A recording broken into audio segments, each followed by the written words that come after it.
제가 이렇게 우리 형제자매님들 대화하는 거 듣다 보면 약간 아슬아슬한 대화를 듣게 됩니다. 그 아슬아슬한 대화가 어떤 거냐면, 예를 들면 결혼한 자매들이 하고 여기 미혼인 자매 비슷한 또래가 모였어요. 여기 먼저 결혼했고 여긴 결혼 안 했는데, 대화 내용을 가만히 듣다 보니까 결혼해서 힘든 얘기만 계속합니다.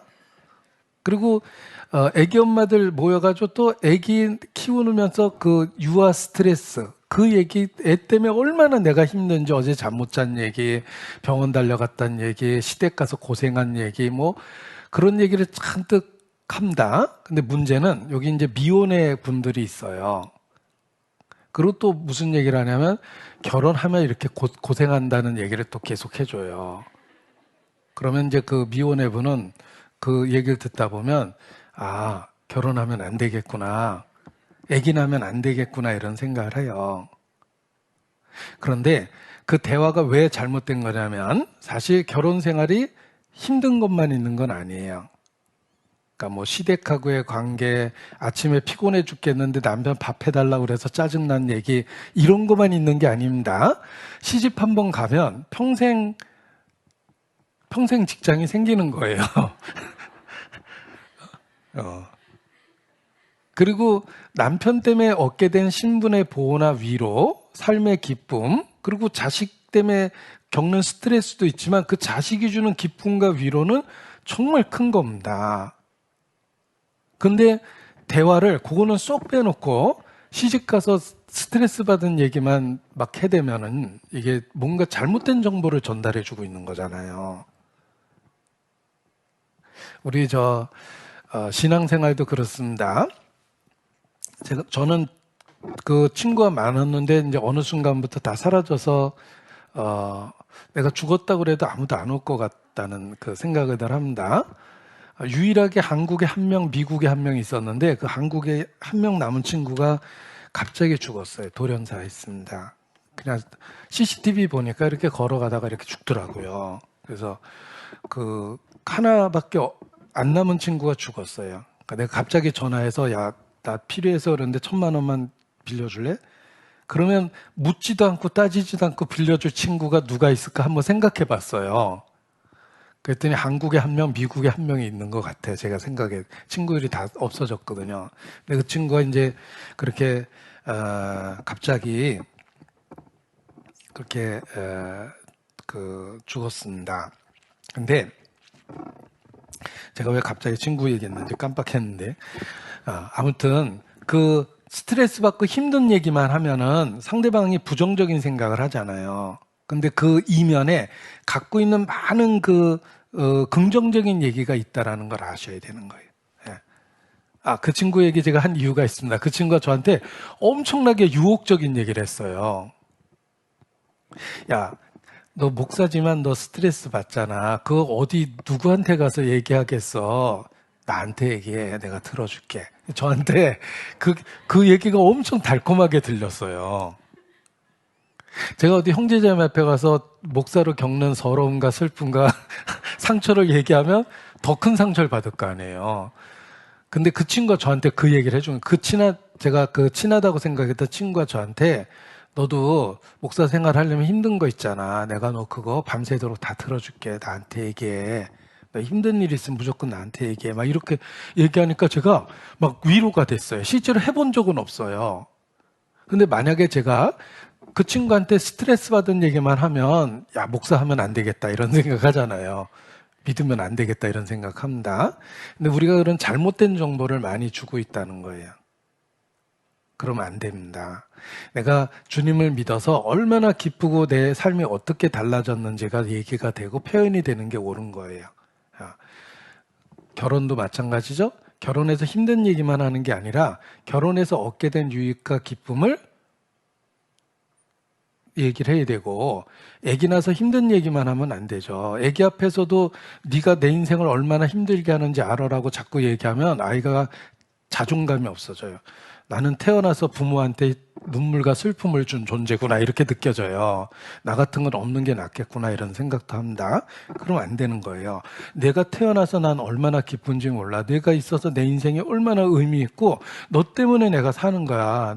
너는 내 인생의 상급이고 하나님이 주신 영광이고 기쁨이야. 이렇게 얘기해야지 아이한테 자존감이 생기잖아요. 네가 태어나서 엄마 얼마나 고생했는지 알아 이래 놓으면 그 아이가 어떻게 자라겠어요. 신앙생활도 마찬가지입니다. 내가 얼마나 신앙 때문에 힘들고 고생하고 수고 이런 거 얘기하면 안 되는 거예요. 신앙이 우리에게 주는 기쁨이 훨씬 더 많거든요. 그쪽이 강조돼야 되는 게 건강한 신앙생활이라는 얘기를 제가 지금 하고 있는 겁니다. 이사야서 55장입니다. 12절 같이 읽죠. 너희는 기쁨으로 나아가며 평안히 인도함을 받을 것이요 산들과 작은 산들이 너희 앞에서 노래를 바라고 들의 모든 나무가 손바닥을 칠 것이며. 주님과 동행하는 길이 이와 같다는 거예요. 기쁨과 평강이 있다고 그랬죠. 우리가 십자가를 지고 예수님을 따른다는 면이 있습니다. 그러나 그것만 있는 게 아니라는 거예요. 주님을 따른다라는 그 말에는 기쁨으로 나가고 평안히 인도함을 받는다라는 약속이 있어요. 그래서 신앙생활을 십자가를 지고 엄청나게 고생하는 것으로만 생각하고 이 땅에서 고생은 하지만 천국 가면 위로받을 거야 이런 식으로만 생각하면 안 된다는 거예요. 그러면 자기도 모르게 부정적인 말과 표현만 자꾸 나와요. 그럼 주변에 있는 사람 믿고 싶겠어요? 하나님이 계시다 하더라도 내가 죽기 전에 믿어야지 지금은 아니다 이렇게 생각이 들어요. 왜냐하면 일찍 믿었다가 고생할까 봐. 그렇지 않습니다. 우리가 신앙생활에 힘들고 어려운 것들도 있지만 그것 때문에 누리는 기쁨과 즐거움이 있다는 걸 알아야 돼요. 제가 전도인 생활할 때도 그걸 확실히 알았습니다. 전도인 생활하면 우리 어떤 일을 주방 당번을 예를 들면 한 달에 한 번 당번한다 그러면 할만해요. 당번이니까 하고 평소에는 안 하잖아요. 근데 매일 당번하라 그러면 좀 문제가 되죠. 근데 전도인이 그런 것 같았어요. 돌아가면서 하는 일이면 할만할 것 같아요. 어차피 해야 되니까. 그런데 그걸 직업으로 갖는다면은 그냥 그것만 하는 거잖아요. 그러면 당번을 360을 준 것 같은 느낌이 들거든요. 그래가지고 이거 진짜로 죽으면 죽으리다 해야 되나 이런 고민이 됐는데 제가 이 구절이 깨달아졌어요. 기쁨으로 나가고 평안히 인도함을 받는다 그랬죠. 주님과 함께하는 길은 기쁨의 길인데 부정적인 면이 강조돼서 온통 부정적으로 생각하면 안 된다라는 겁니다. 시편 16편 11절입니다. 같이 읽죠. 주께서 생명의 길로 내게 보이시리니 주의 앞에는 기쁨이 충만하고 주의 우편에는 영원한 즐거움이 있나이다. 자, 기쁨과 즐거움이 충만한 길이 주님과 동행하는 길이다. 그 길은 즐거운 길이요 그 첩경은 다 평강이니라. 우리가 주님과 동행한다라는 게 십자가를 지고 고생한다라는 개념만 가지면 안 되는 겁니다. 그러니까 우리의 신앙생활이 기뻐할 충분한 이유가 있는 것이다라는 걸 스스로 일깨워야 됩니다. 그래서 명령어예요. 주 안에서 항상 기뻐하라. 이걸 명령어로 준 이유가 뭘까? 기뻐할 충분한 이유가 있다라는 뜻이에요. 그래서 명령어로 기뻐하라 이렇게 말씀해 주신 겁니다. 우리가 명령어 중에 굉장히 즐거운 명령어가 있습니다. 예를 들면 음식을 잔뜩 차려놓고 마음껏 드세요. 기분 나빠요 들으면? 그런 권유는 되게 흐뭇한 권유잖아요. 이게 우리가 기뻐하라를 명령어로 주신 이유는 기뻐할 충분한 이유가 있기 때문에 그걸 일깨워 준 거예요. 그래서 우리의 본성은 우울한 마음이 생기고 우리의 상황은 우리를 우울하게 할 상황이 있지만 기뻐하라를 명령어로 주셨죠. 기뻐할 충분한 이유가 있다라는 걸 생각하라는 뜻이에요. 그렇게 생각하면 마음이 밝아집니다. 그래서 잘 보세요. 신앙은 여기 입술의 언어 속에만 있으면은 그 전도가 안 돼요. 그런데 그 사람의 표정 속에, 그 사람의 삶 속에, 캐릭터 속에 기쁨이 표현되어 있으면 그 입술로 전하는 전도의 말이 엄청 설득력이 있어요. 그래서 모세가 하나님과 함께 있으니까 얼굴이 환하게 빛나서 이렇게 가렸다는 표현이 있잖아요. 지혜는 그 사람의 얼굴을 빛나게 해요. 그래서 우리가 주님과 친밀한 교통을 가지면 기쁨이 표정에, 캐릭터 속에 나타나야 돼요. 그래서 본성적인 우울함을 이기고 살아야 됩니다.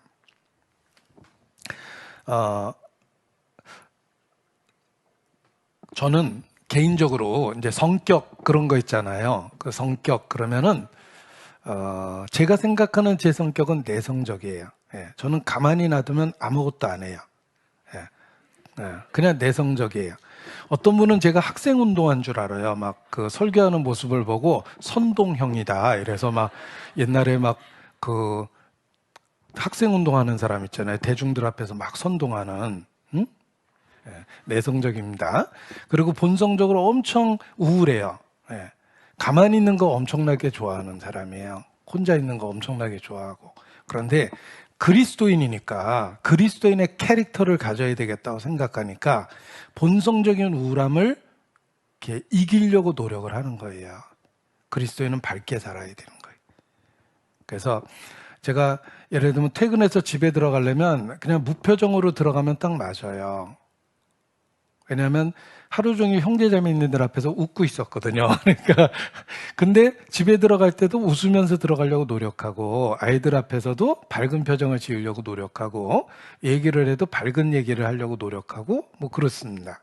그리스도인이니까 기뻐할 충분한 이유가 있는데 내가 예를 들면 그 고아는 부모가 없기 때문에 표정에 그 우울함과 쓸쓸함이 들어가요. 그러나 부모가 있는 아이는 밝잖아요. 우리는 고아가 아니기 때문에 기쁨을 표현하고 살아야 될 이유가 있는 겁니다. 제 어린 시절에 그 어머니하고 관계된 이야기 중에 제가 어렸을 때 막 울면은 우리 어머니는 저를 얼르고 달랜 게 아니에요. 제가 울면 한 대 때릴 걸 두 대 때리고 그러셨어요. 그러면서 꼭 그 더하는 말이 있습니다.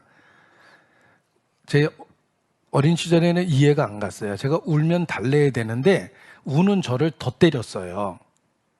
그러면서 우리 어머니가 저한테 하신 말씀이 있습니다.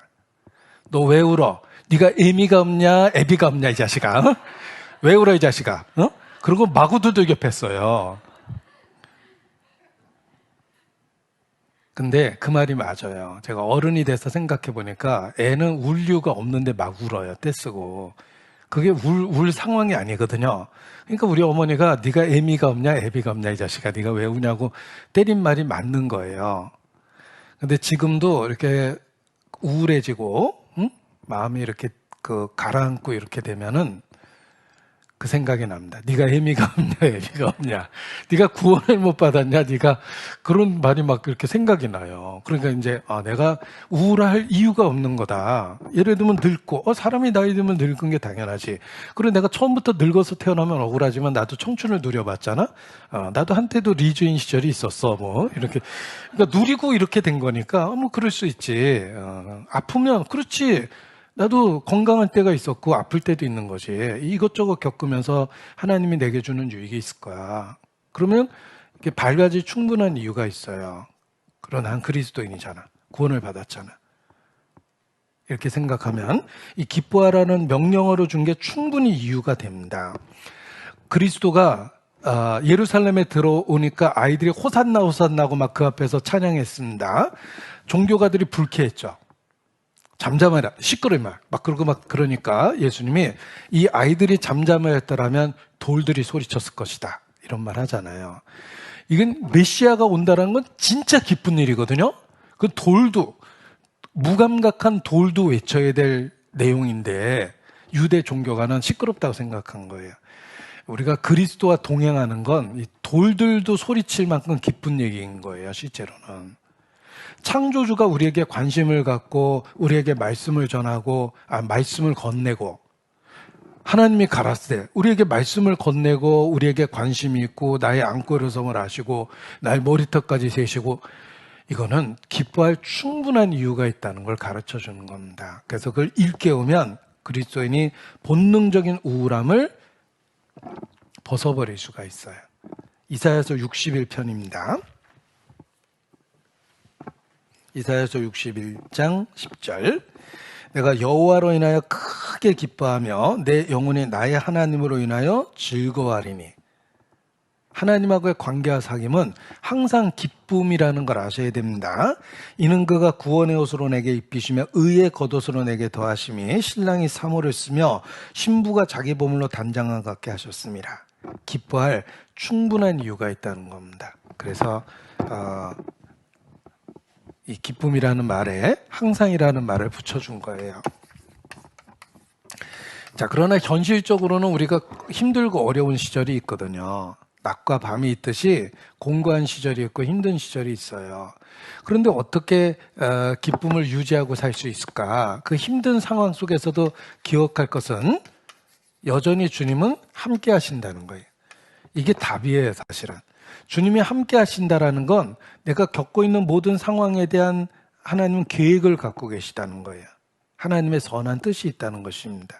그래서 반드시 감당할 만큼 주세요. 세상 사람은 어떤 재앙을 당할 때 한 번에 훅 간다고 그러죠. 아기는 아무 일도 없이 잘 지내요.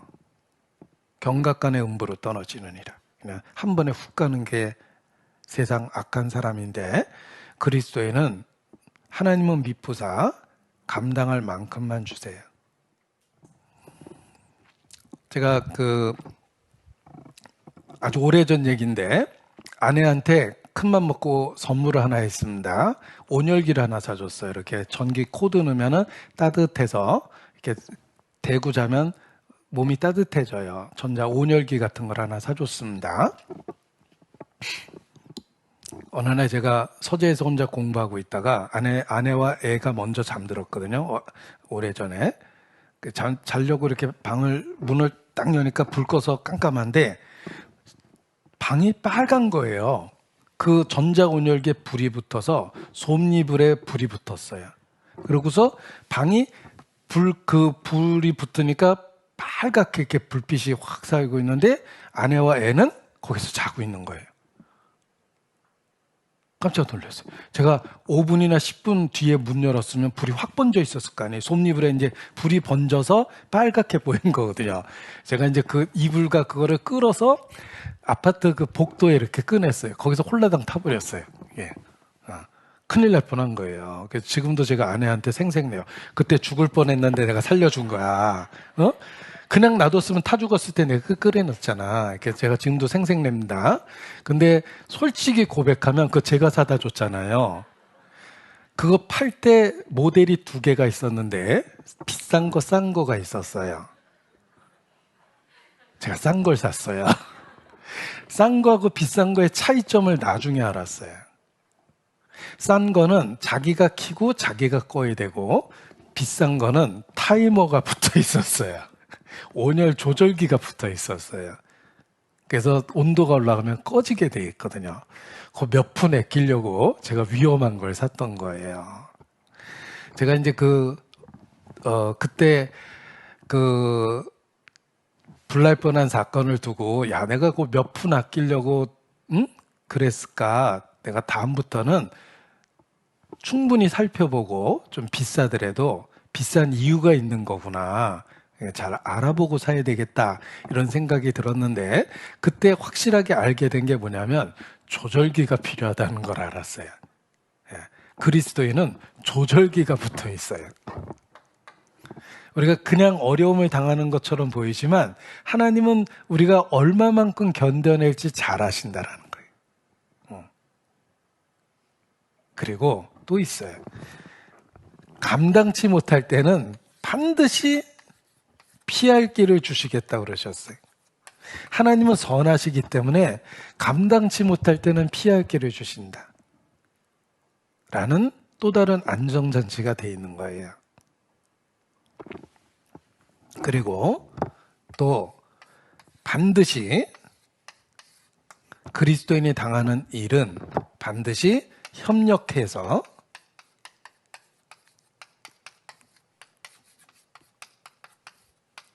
선이 되게 하셔요. 반드시 유익이 되게 돼 있어요. 우리 지난 날을 뒤돌아보십시오. 뭐 평탄하지는 않았어요. 겪을 거 다 겪었잖아요. 힘들고 어려운 일이 있었지만 그 겪었던 일 중에 내가 신앙적으로 손해난 일은 하나도 없어요. 그 일 때문에 나는 주님께 매달릴 수밖에 없었고 주님과 더 가까이 다가갈 수밖에 없었고 주님의 은혜를 더 체험하게 되는 이유가 되고 지금도 내가 신앙이 붙어있는 이유는 그 어려운 상황과 일들을 겪으면서 신앙의 소중함을 안 거예요. 결과적으로 내 인생에 손해가 난 어려운 일은 없었어요. 다 선이 되게 해놓으신 거예요. 그래서 우리가 기뻐할 수 있는 충분한 이유는 혹 어려운 상황 속에서도 이런 하나님의 보호장치가 있기 때문에 그래요. 그 어려움을 함께 겪게 하시고 감당할 만큼 주시고 감당치 못할 때는 피할 길을 주시고 그리고 겪고 있는 모든 어려움은 반드시 선이 되게 해주셔요. 그 상황 속에서 내가 지금까지 살아온 거고 앞으로 어떤 삶이 내게 주어질지 모르겠지만 이 약속이 붙어 있기 때문에 지금까지 지내온 것처럼 앞으로도 주님 안에서 지낼 거라는 생각이 드는 겁니다. 그래서 상황과 상관없이 기쁨을 누리고 평강을 누립니다. 그 결과 마음이 넓어지게 되는 거예요. 마음이 넓어지면 다른 사람에게 안 까다롭게 돼요. 예민하지 않아요. 누가 나한테 실수해도 뭐 주님이 나도 받아주시는데 뭐 하고 받아줄 마음이 있어요. 너희 관용을 모든 사람이 알게 하라 그랬잖아요. 그래서 마음이 넓어지는 거예요. 우리가 주님하고의 관계가 친밀하면 친밀할수록 내 삶의 모든 것 속에 나타나는 하나님의 사랑을 알 수 있고 그 결과는 관용이에요. 마음이 넓어져요. 그래서 교회 안에서도 예민하질 않아요. 가족관계 속에서도 예민하질 않아요. 마음이 넓어져요. 아주 이해 타산이 확실하고 그런 그 상태가 아니라 그냥 모든 것이 넉넉하고 넓어져요. 그게 이제 주님이 만들어주는 결과입니다. 자, 빌립보서 4장 4절을 읽었죠. 다시 한번 보겠습니다.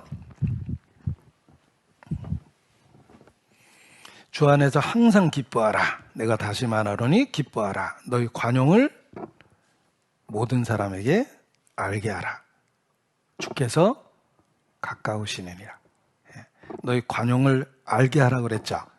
표현해 줘야 되는 거예요. 그래서 주님께 받은 위로, 기쁨, 사랑 그것을 이제 주변에 표현해 주는 게 맞다라는 거예요.